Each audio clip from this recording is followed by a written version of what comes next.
The greatest console innovations.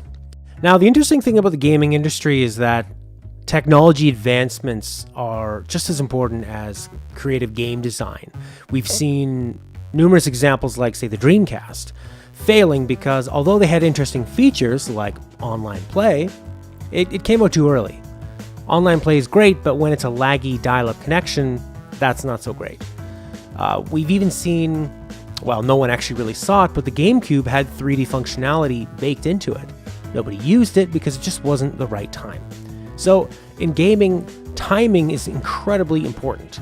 You can load up a PS3 with a whole bunch of shit, multiple HDMI ports, 6 USB slots, and all this other garbage, but people don't really want to pay $600 for a gaming console. That's where it comes down to timing, ratio, balance, buzzwords. So let's look at the most important console innovations out of the last 30 years. That's how long it's been. 30 fucking years. The NES came out of the gaming crash with a beautiful system, a gray, black, and red box that emphasized simplicity and a slightly more mature look. It didn't look totally like it was for kids and a toy. It felt like it had a bit of weight to it. It felt solid. It worked. Now, the controller was one of the most important aspects of that. If you look back at the earlier Atari controllers, the Atari 2600, for example, had a single joystick and a single button. This was great for simple games, but it had a low ceiling for what you could do in terms of gameplay.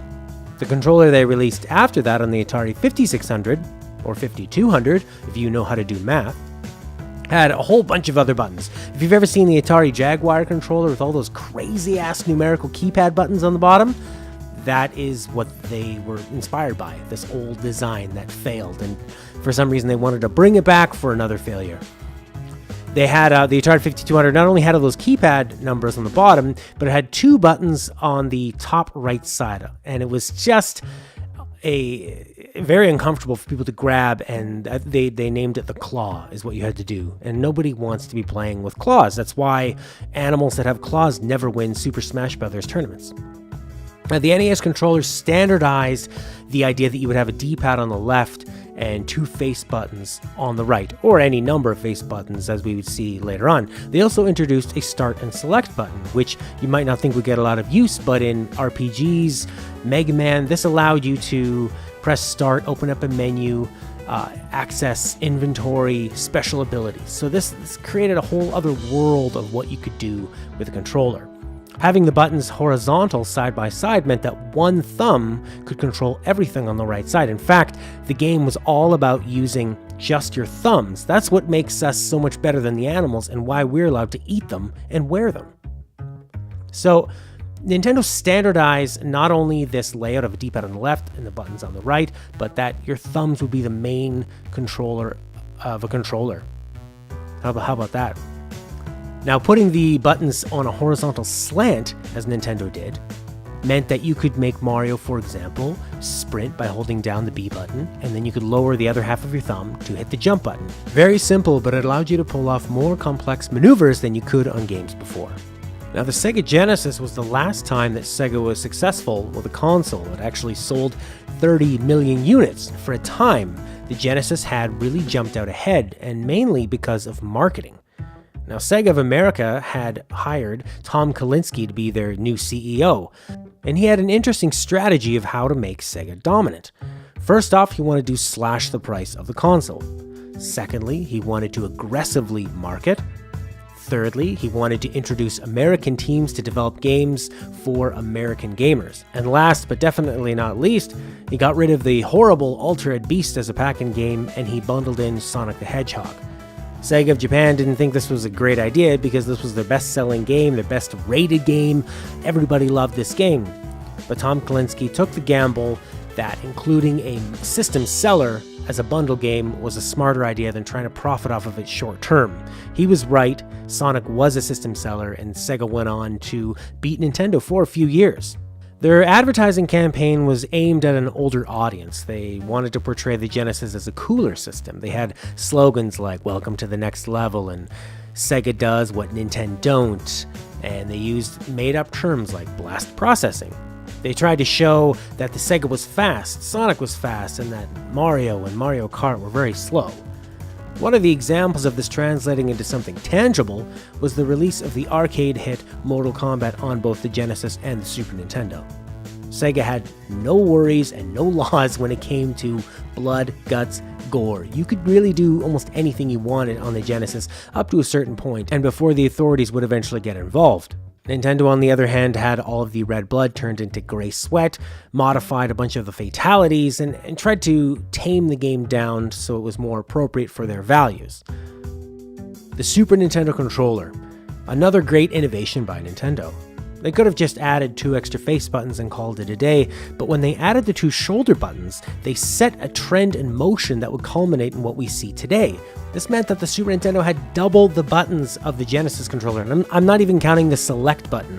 This was an incredible innovation. It set the tone for what came for years after, and was just another example of Nintendo at the top of their game. The dual stick controller for the Sony PlayStation. I don't mean the dual shock controller, which was important, but we had already seen shock on the N64 with their Rumble Pack. But the dual stick controller was the basis of what every controller today is going to be. Having 2 analog sticks to control with your thumbs, 4 shoulder buttons on the top, 4 face buttons, a D-pad, a start, and a select is the core of just about every controller from Microsoft, Sony, and even the Switch. One of Sony's first killer apps to use with this controller was Ape Escape. Now, this was the game for me as a Sony PlayStation guy back in his teen years. I really desperately longed for an interesting puzzle platformer like Nintendo had with Mario 64. Ape Escape was the closest I could get to that. It had big levels, a quirky, fun, goofy cast of characters and challenges. It had platform elements with puzzles, and it was just a lot of fun and controlled very, very well with the 2 sticks. It was a great idea and a great showcase for PlayStation's controller that would soon take over all of gaming. On the Nintendo side of things, their consoles started off with 4 controller ports. Sure, you could buy a multi-tap adapter for the PlayStation 1, but that was an added expense and one more barrier of entry. Every N64 came with those 4 controller ports standard. This meant it was very, very easy to get a game of 4-player GoldenEye, wrestling, Mario Kart, Star Fox, even if you have no other better games to play, were very easy to come by. This was incredibly important and introduced many people to their first-person shooter deathmatch with GoldenEye.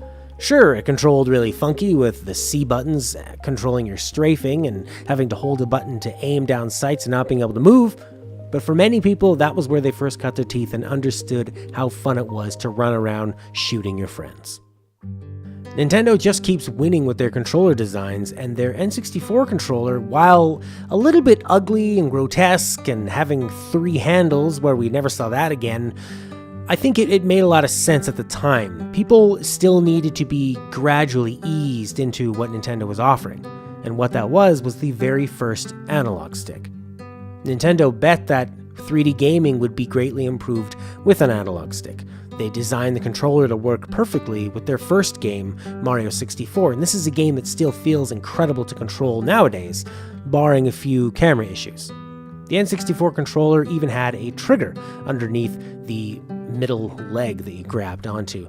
This is quite similar to what we use today with a lot of trigger action, albeit on the left hand rather than the right hand. The N64 controller wasn't perfect, of course. The C buttons didn't feel very nice. They were only very useful for inventory or camera control. If you were going to play Street Fighter on it, it wouldn't feel great. However, that wasn't really a problem because Street Fighter didn't put out a game for the N64. Its lack of third-party support hurt its overall success, but we can still look back and see how important this controller and the very first analog stick was to home gaming. Sega's Dreamcast was a very fascinating system that unfortunately died an untimely death. It had 4 controller ports, it boasted arcade-quality 2-dimensional visuals and 3D as well. It had an interesting library of games, a lot of them felt very Japanese. It even had online play. But one of the most interesting aspects of the Dreamcast was the VMU. We had seen memory cards before on the PlayStation, Saturn, and the N64, but we'd never seen one with a screen. It slotted in perfectly right in the middle of the controller and gave you a little display. But that display wasn't just for looks. If you were playing a football game, you could choose your plays without fear of your opponent watching your screen. That son of a bitch! and it even came with its own minigames. It's a wonder why this idea didn't carry on. I'm assuming that other companies watched the Sega Dreamcast fail and didn't want to copy too many of their ideas. Sony did, however, try to rip off the VMU with a Pocket Station, but that failed to gain any traction. We haven't seen anything since, unless you count the Wii U's tablet. The DVD player on the PS2. This might not seem like a big deal now, but at the time, a DVD player was very expensive. In fact, it cost about the same amount as a PS2, around $300. So if you could spend $300 and get just a DVD player, or a PS2 with a DVD player, it was a no-brainer. The PS2 and its internal DVD player went on to become the best-selling home console of all time. Thanks for watching. Our next part in the series is going to take a look at modern consoles and what they brought. Wireless controllers, online play, and all that other shit.